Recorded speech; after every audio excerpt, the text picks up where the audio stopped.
Bienvenidos, hermanos, a la casa del Señor.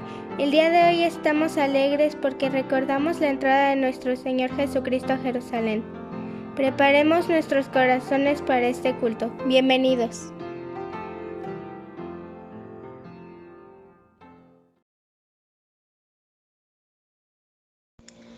El llamamiento a la adoración en Salmo 145 del versículo 9 al 12. El Señor es bueno con todos, desborda compasión sobre toda su creación. Todas tus obras te agradecerán, Señor, y tus fieles seguidores te darán alabanza.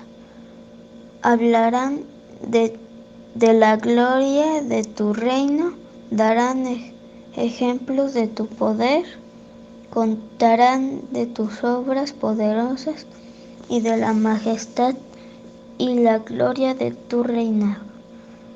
Amén.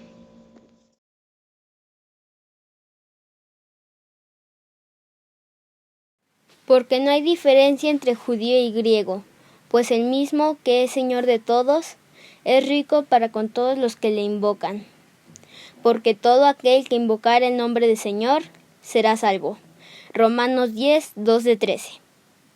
Padre nuestro, te damos muchas gracias porque nos permites estar reunidos a través de la tecnología. Ponemos este culto en tus manos y te pedimos seas con nosotros.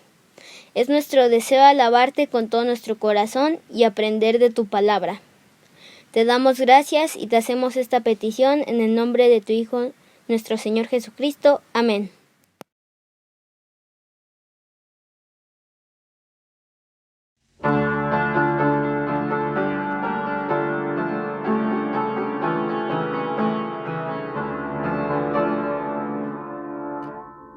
Exaltaré, mi Dios, mi Rey, y bendeciré tu nombre eternamente y para siempre.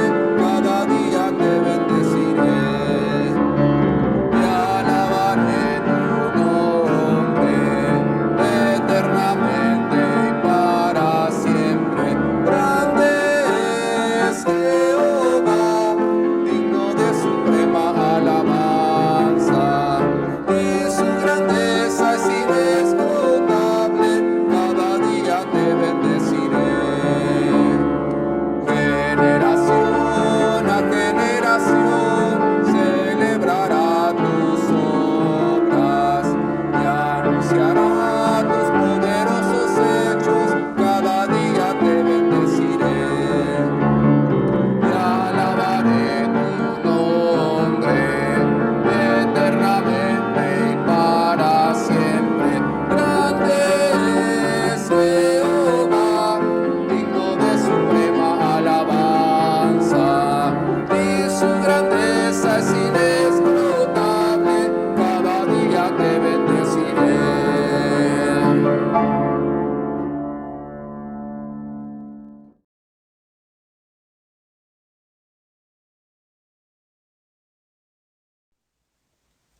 Nuestra lectura bíblica de hoy la encontramos en Zacarías capítulo 9, versículos del 9 al 17. La palabra de Dios dice: Alégrate, oh pueblo de Sión. Grita de triunfo, oh pueblo de Jerusalén. Mira, tu rey viene hacia ti. Él es justo y victorioso, pero es humilde, montado en un burro, montado en la cría de una burra. Quitaré los carros de guerra de Israel y los caballos de guerra de Jerusalén. Destruiré todas las armas usadas en la batalla, y tu rey traerá paz a las naciones. Su reino se extenderá de mar a mar y desde el río Eufrates hasta los confines de la tierra. Debido al pacto que hice contigo, sellado con sangre, yo liberaré a tus prisioneros de morir en un calabozo sin agua. Regresen al refugio ustedes prisioneros que todavía tienen esperanza. Hoy mismo prometo que les daré 2 bendiciones por cada dificultad.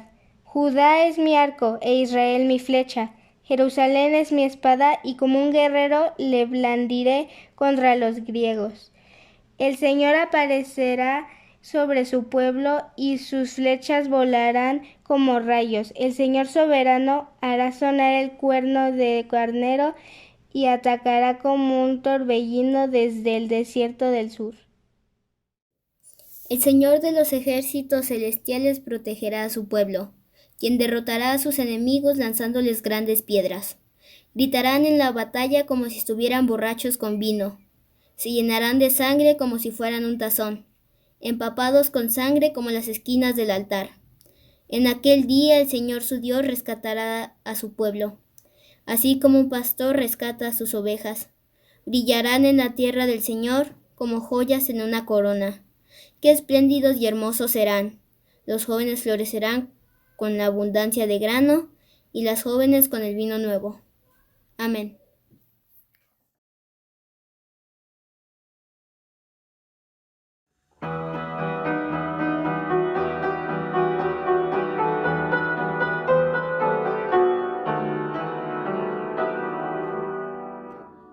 Tierra bendita y divina es la de Palestina, donde nació Jesús.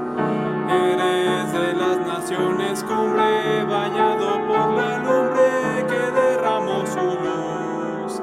Eres la historia inolvidable, porque en tu seno se derramó la sangre, preciosa sangre del unigénito Hijo de Dios.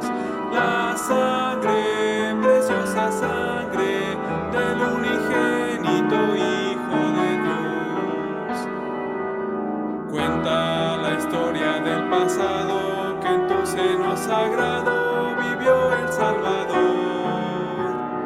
Y en tus hermosos olivares habló a los millares la palabra de amor. Eres la historia inolvidable, porque en tu seno se derramó la sangre, preciosa sangre del unigénito Hijo de Dios. La sangre, preciosa sangre del unigénito Hijo de Dios. Quedan en ti testigos mudos, que son los viejos muros de la Jerusalén. Viejas paredes destruidas, que si tuvieran vida nos hablarían también. Eres la historia inolvidable, porque en tu seno se derramó la sangre, preciosa sangre del unigénito Hijo de Dios. La sangre, preciosa sangre del unigénito Hijo de Dios.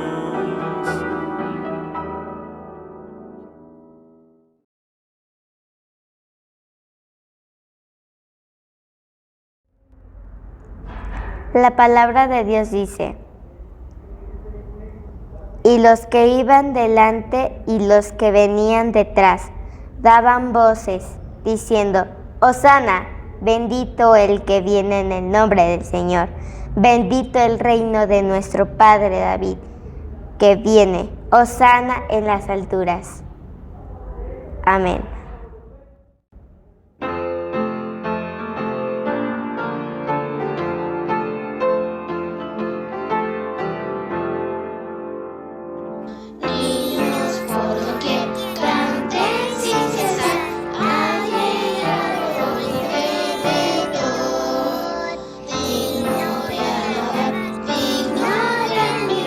Jesucristo,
Amado Padre Celestial, te rogamos en esta mañana que ilumines nuestros pensamientos y nos des entendimiento para recibir el mensaje que tienes para nosotros. Te agradecemos las bendiciones en el nombre de Cristo Jesús. Amén.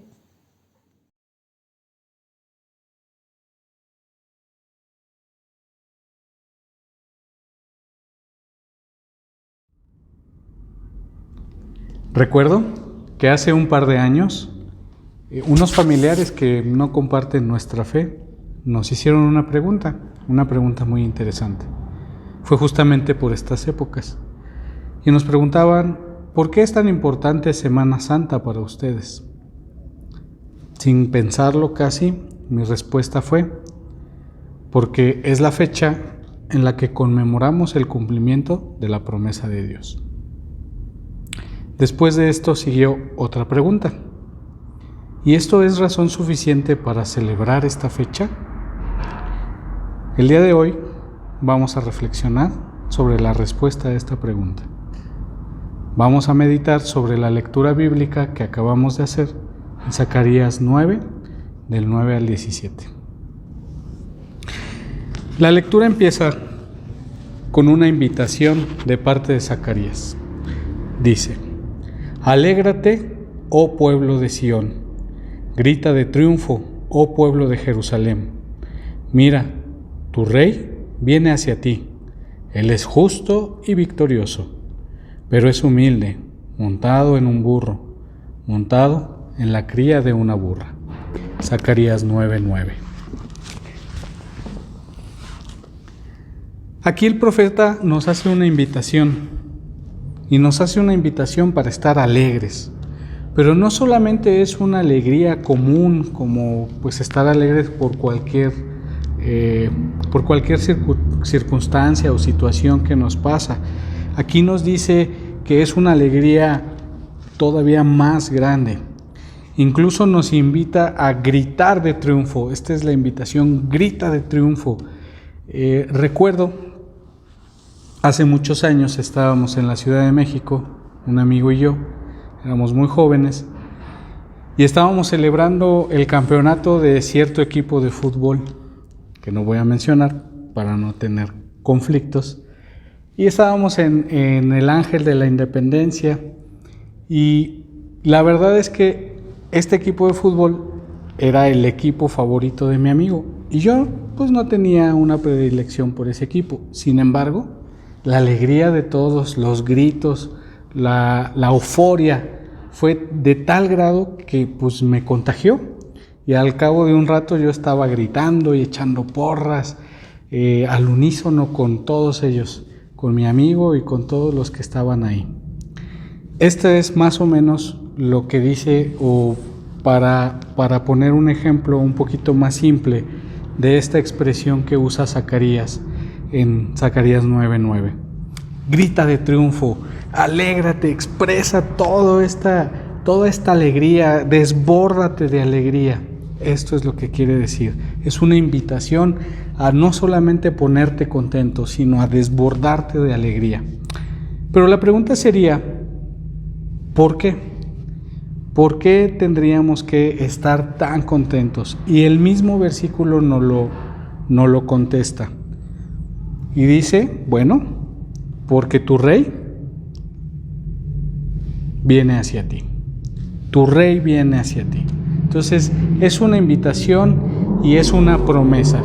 Y ahorita vamos a ver por qué es una promesa en ese tiempo, en ese contexto en particular. ¿Sí? Entonces, ponte contento, embriágate de felicidad, grita de alegría, grita de triunfo. Es una felicidad que te desborde la felicidad. ¿Por qué? Porque tu rey viene. Y otra pregunta que podríamos sacar de esta invitación del profeta Zacarías es, ¿cuál rey? ¿Por qué viene? ¿Cuándo dijo que vendría? ¿O por qué esperábamos un rey? Bueno, pues vamos a hacer una breve reseña de por qué en el contexto del profeta Zacarías se esperaba un rey. Y vamos a empezar literalmente desde el principio.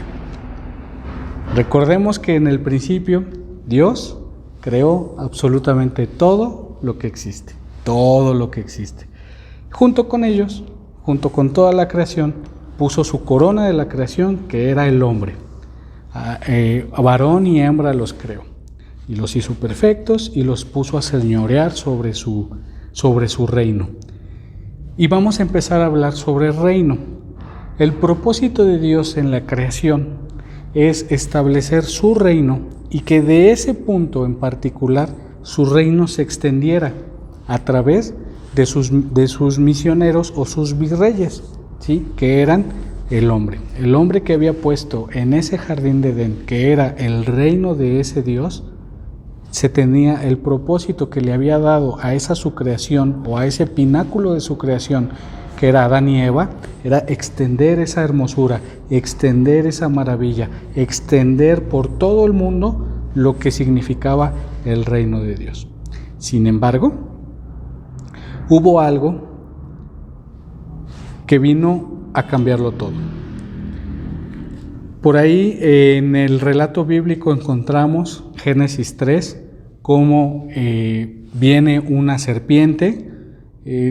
No nos explica de dónde viene, quién es, ni cuál es, sino lo único que explica es que su intención era poner a prueba al hombre y a la mujer.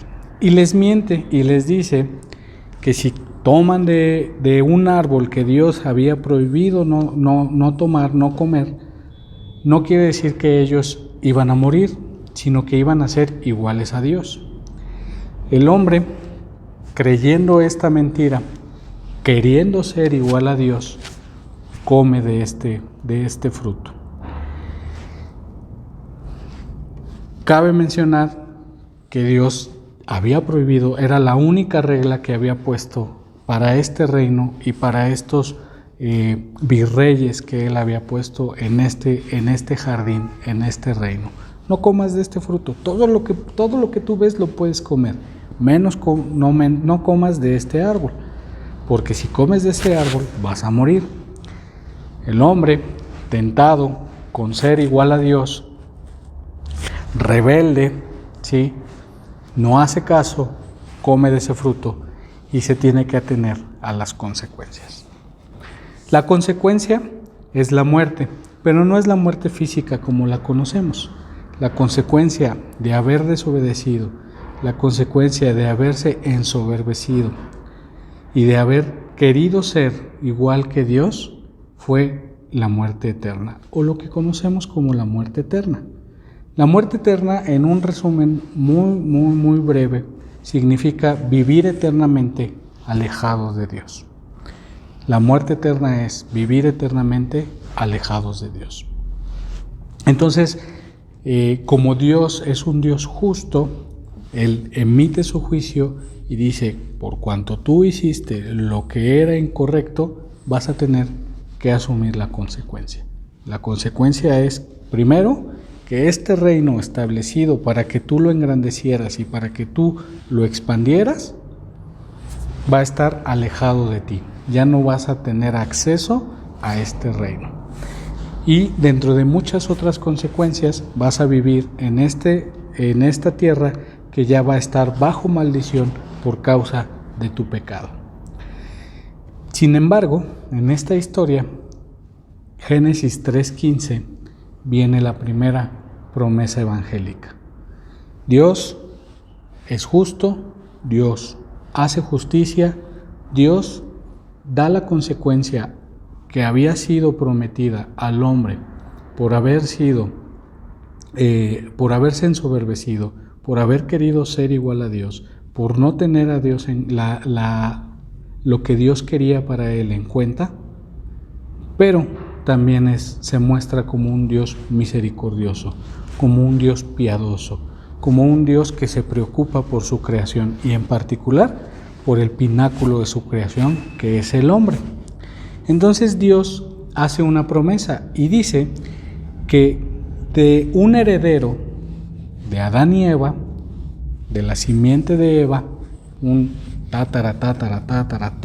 etcétera, nieto de Eva, iba a venir y iba a poner fin a toda esta maldición en la cual había caído la creación.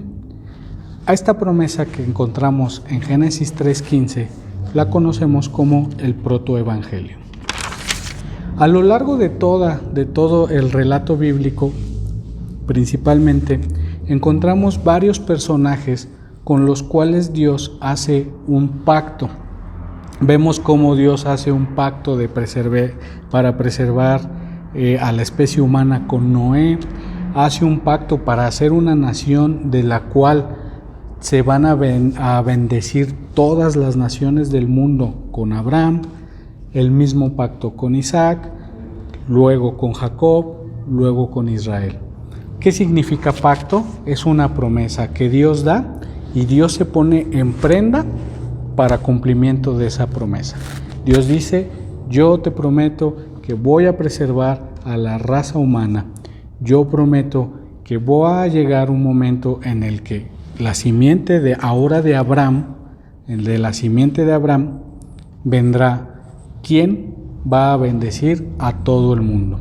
Y esta promesa la va pasando de generación en generación, con Isaac, con Israel y con Judá en particular. Judá, el hijo de Israel, bisnieto de Abraham, le da encontramos la primera promesa de Dios, que Dios iba a poner un rey sobre toda la creación. Iba a establecer nuevamente su reino en esta su creación, y que ese rey iba a nacer y que iba a ser descendiente de Judá. Dios le hace esa promesa a Judá. Muchos años después, muchos relatos bíblicos adelante, vemos que efectivamente llega un rey que todos conocemos y que todos ubicamos, el rey David. Pero ¿qué es lo que encontramos en el relato bíblico? Él y toda su descendencia demuestran que no son dignos de ser ese rey que Dios había prometido, que no son dignos y que siguen siendo ensoberbecidos por su egoísmo, que siguen siendo llevados y atraídos por las pasiones vergonzosas, que siguen siendo consumidos por su propio pecado, uno tras otro. Los reyes de Israel demuestran que no son capaces de ser ese rey que ha de expandir el reino de Dios. Hasta el punto en que llega un imperio, el imperio babilónico, y conquista la tierra. Dios permite que este imperio conquiste la tierra y al pueblo de Israel por su pecado. Y no solo los conquistan, sino que los exilian. Viven un exilio, los alejan de Babilonia. ¿Sí? Los alejan de Israel y los llevan a Babilonia. Y viven ahora como extranjeros, como exiliados, añorando y soñando regresar a su patria. Después de este imperio vienen otros imperios y el dominio sobre Israel nunca cesa. Pero justamente al término del exilio de los que fueron exiliados a Babilonia, Babilonia libera a unos cuantos y los permite regresar a Israel.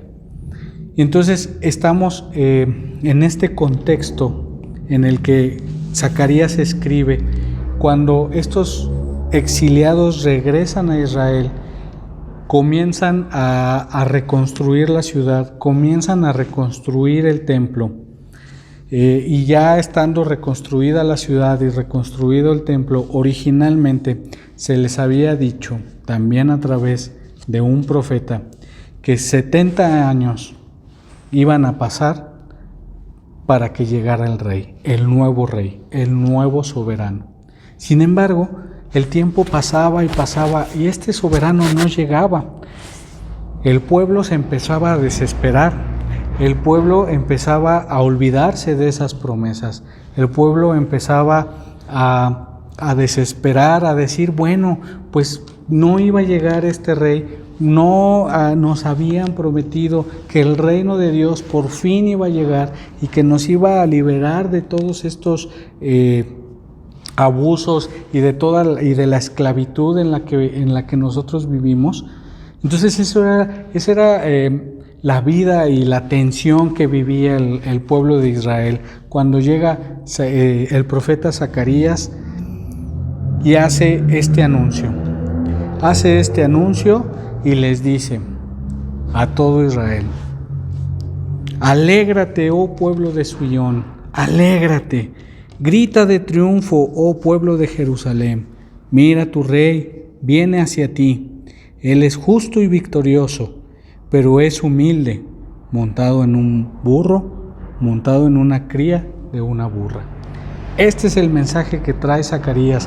Este es el mensaje de que esa promesa que se dio desde los inicios de los tiempos, desde el inicio, desde que veíamos Génesis 3:15, desde ese inicio hasta este punto en el que está Zacarías, dice, la promesa va a ser cumplida.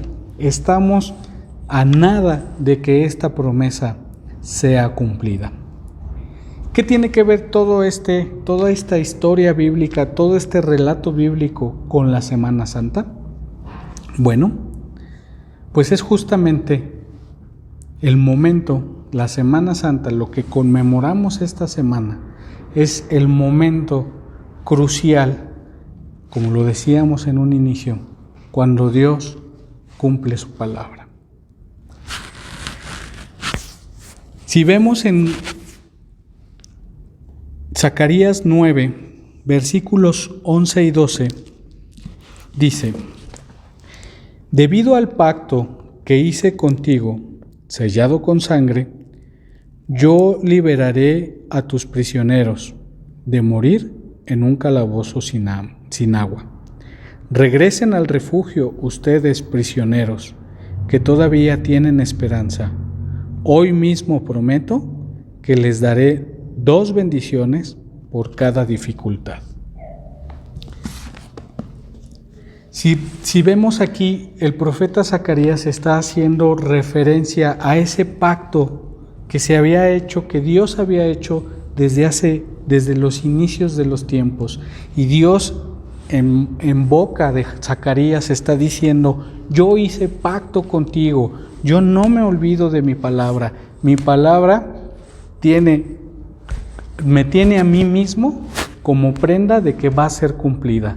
Yo voy a cumplir mi palabra porque yo hice pacto, yo hice una promesa, dice Dios a través de Zacarías. Dios dice: yo hice una promesa y ha llegado el momento de cumplirla. Acérquense todos los que están presos, acérquense todos los que están necesitados. Este es el momento, llegó el momento de cumplir la promesa.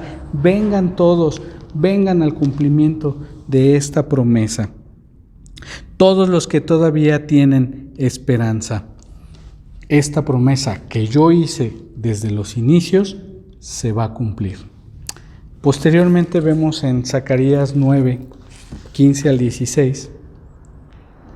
El Señor de los ejércitos celestiales protegerá a su pueblo. ¿Quién derrotará a sus enemigos lanzándoles grandes piedras? Gritarán en la batalla como si estuvieran borrachos de vino. Se llenarán de sangre como si fueran un tazón, empapados con sangre como las esquinas del altar. En aquel día el Señor, su Dios, rescatará a su pueblo, así como un pastor rescata a sus ovejas. Brillarán en la tierra del Señor como joyas en una corona. Y es curioso ver cómo el pueblo en ese momento malinterpretó esta parte particular de la promesa. El pueblo esperaba a un rey vengador, esperaba a un rey en un caballo, victorioso, poderoso, que iba a derrumbar o a destruir a sus enemigos. ¿Quiénes eran los enemigos en ese momento? En ese momento en particular, los babilonios y los asirios. ¿Quiénes fueron los enemigos posteriores a estos? Estuvieron los griegos y los romanos.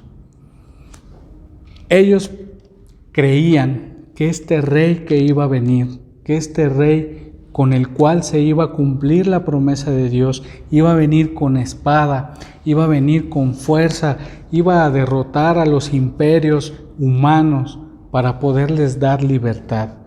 Pero lo que ellos no veían es que esa no era la libertad que Dios les estaba procurando. La libertad que Dios les estaba procurando era la libertad de ellos por su propio pecado. Porque como vimos desde un inicio, el pecado que entró en el hombre permanece en el hombre y sigue ahí y lo hace esclavo de este pecado. El hombre es esclavo del pecado. El hombre está a expensas de su propio pecado. Y como lo veíamos con todos los reyes que pasaron y que cada uno se empeñó más en su soberbia, se empeñó más en su egolatría, se empeñó más en seguir sus deleites, en buscar satisfacer sus propios deleites, estas solamente son imágenes que podemos leer de lo que significa la humanidad. Toda la humanidad, absolutamente toda la humanidad está inmersa en esta podredumbre. Cuando el profeta Zacarías decía que iba a venir ese rey a liberar a su pueblo, no hablaba de liberarlos de esos imperios que los tenían cautivos, no hablaba de una guerra o de una revolución con armas, hablaba de liberarlos de su peor enemigo, que se llama pecado, de eso que los tenía atados y que no los permitía ser verdaderamente libres. De esa liberación es de la que está hablando Zacarías, ¿sí? Porque entonces cobra sentido la primera parte cuando dice que es este rey que es humilde, es un rey humilde, es un rey que viene sentado en un pollino, que viene sentado en la cría de un asno, ¿sí? No es un rey de espada, no es un rey de violento, no es un rey que viene a derrocar naciones. Es un rey humilde, es un rey que viene a cumplir la promesa del reino, la promesa que Dios hizo a toda la humanidad, poniéndose a Él como prenda de cumplimiento. Y es importante, hermanos, cómo cuando vemos estos versículos, en particular el versículo 15 que habla de sangre y que van a ser cubiertas las personas de sangre, en ese momento ellos pensaban que les iba a cubrir la sangre de sus enemigos porque ese rey iba a venir a acabar con todos ellos. Lo que no tenían en mente es que la sangre que está descrita aquí no es la sangre de sus enemigos.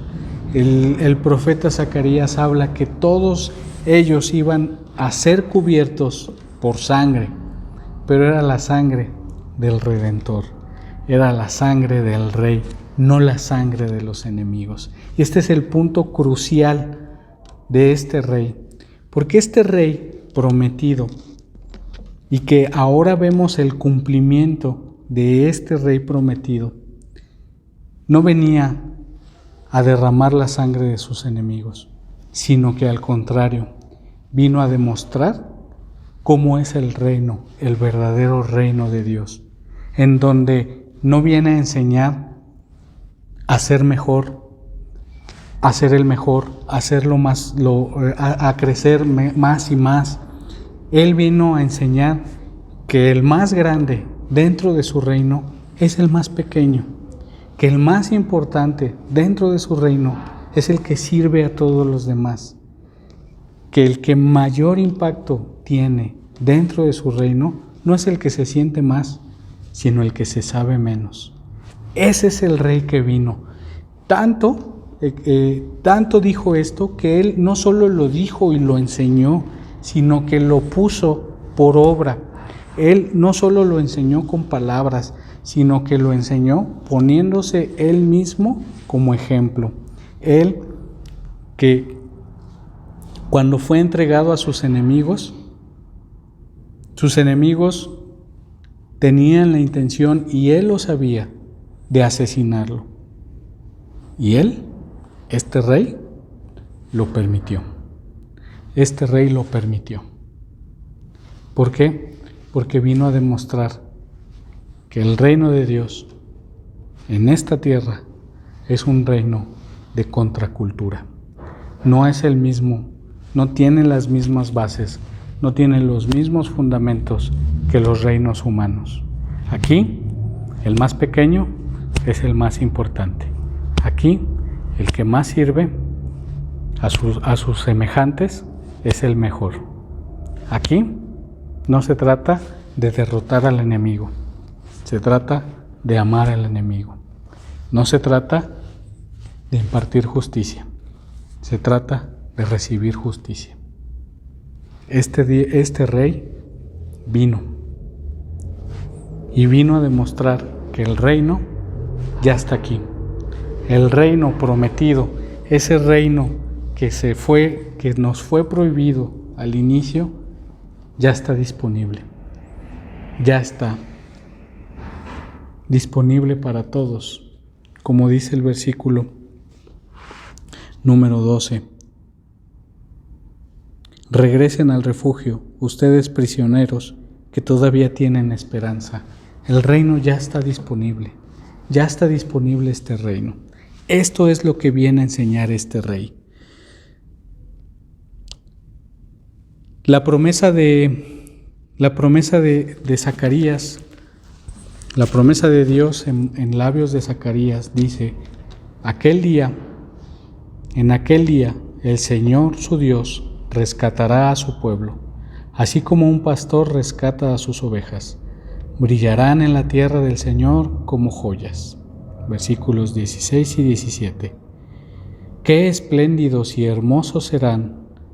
Los jóvenes florecerán con la abundancia del grano, y las jóvenes con el vino nuevo.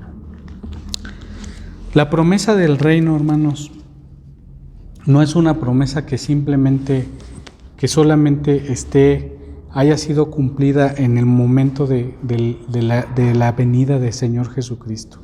Es una promesa que en ese momento comenzó su cumplimiento, pero culminará en lo que conocemos como el día del Señor. Ese rey que vino y se entregó para que nosotros pudiéramos ser libres de lo que nos aquejaba. Ese rey que vino y nos demostró, no solo con palabras, sino con hechos, de cómo se vive el reino de Dios aquí en la tierra.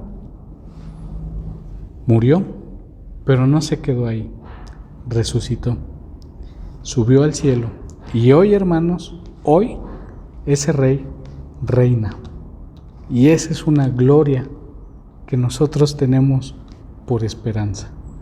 Hoy el Señor reina, y Él ha prometido, como prometió mucho tiempo que iba a venir, Él ha prometido que va a regresar. Él ha prometido que va a regresar, y ese día que regrese nos tomará a todos nosotros, todos sus hijos, todos los que hemos sido benditos por su gracia, y nos va a llevar, ahora sí, a las moradas celestiales, al reino 100% establecido. Hoy el reino ya está, pero falta la glorificación de su reino, y es a donde vamos, a la nueva Sión, a la nueva Jerusalén. Nosotros somos la nueva Sión y viviremos en la nueva Jerusalén. Esa es la promesa que hoy recordamos.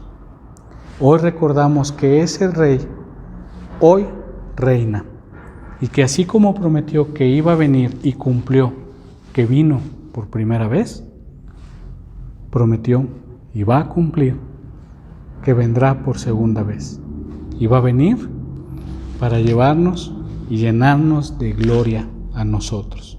Eso lo conocemos como la glorificación. nos va a dar un cuerpo nuevo, la tierra la va a renovar y viviremos con Él y reinaremos con Él y seremos sus ovejas y Él nos pastoreará. Entonces, respondiendo la pregunta original,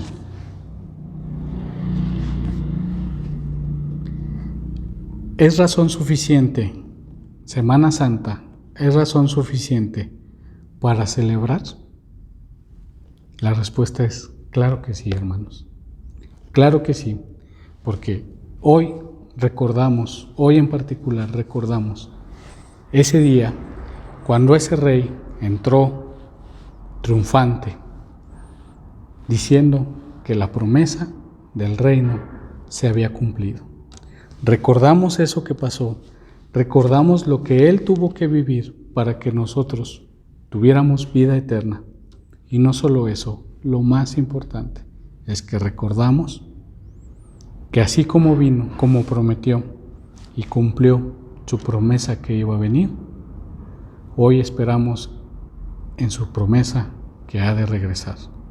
Y lo esperamos gozosos, y lo esperamos con ansias.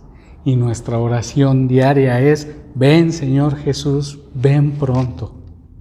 Como el clamor de los israelitas en esta época de desolación, ese tiene que ser nuestro clamor: ven, Señor, ven pronto. Y estamos seguros que ese rey hoy ya reina y que ese rey va a venir y nos va a llevar a reinar con Él. Oremos, hermanos. Padre bendito, alabamos y glorificamos tu nombre, Señor. Te damos muchas gracias, Padre, porque tú has hecho a un lado toda la maldad que hay en la humanidad, Señor. Tú lo has pasado por alto. Tú, Señor, a pesar de que no lo merecemos, has preparado y ejecutado este plan tan maravilloso para que nosotros y tú volvamos a estar en comunión, para que algún día estemos en condiciones de estar delante de ti, cara a cara, disfrutando de tu presencia, Señor. Gracias, Padre. Te damos gracias, Señor, porque tú eres el único creador, autor y consumador de este plan. Nosotros no tenemos nada que ver en él, Señor. Solamente somos beneficiarios de tu amor, de tu gracia y de tu misericordia. Te damos gracias, Señor, porque incluso a pesar de cómo somos, tú nos amas. Te damos gracias, Señor, porque a pesar de que nos conoces en lo más profundo, aún así, tú nos amas, Padre. Gracias, Señor, porque nos permites recordar esta época de celebración total para nosotros, Señor. Permítenos entender qué es lo que verdaderamente celebramos y permítenos tener ese gozo en la esperanza de que nuestro Señor Jesucristo, de hecho, hoy ya reina, ya es el Rey de Reyes y el Señor de Señores, Padre. Y te suplicamos, Señor, como lo hacían en su momento los israelitas. Señor Jesús, ven pronto, ven pronto. Te lo suplicamos en tu nombre. Amén.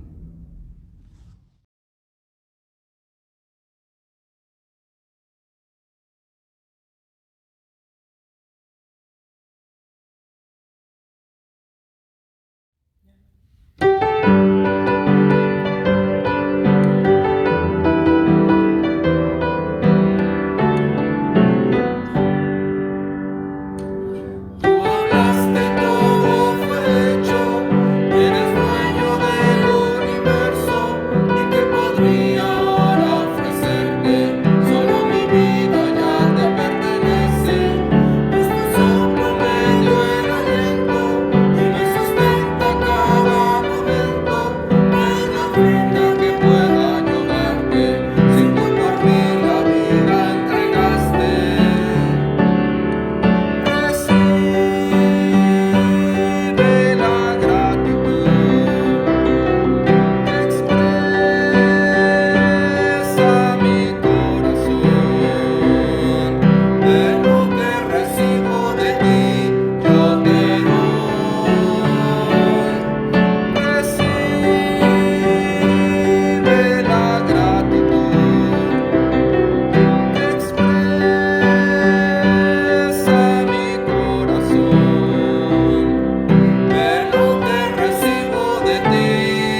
Gracias Dios por la ofrenda de hoy que te dimos con mucho amor y que bendices lo que te dan esas ofrendas y que los ames en el nombre de Jesús. Amén.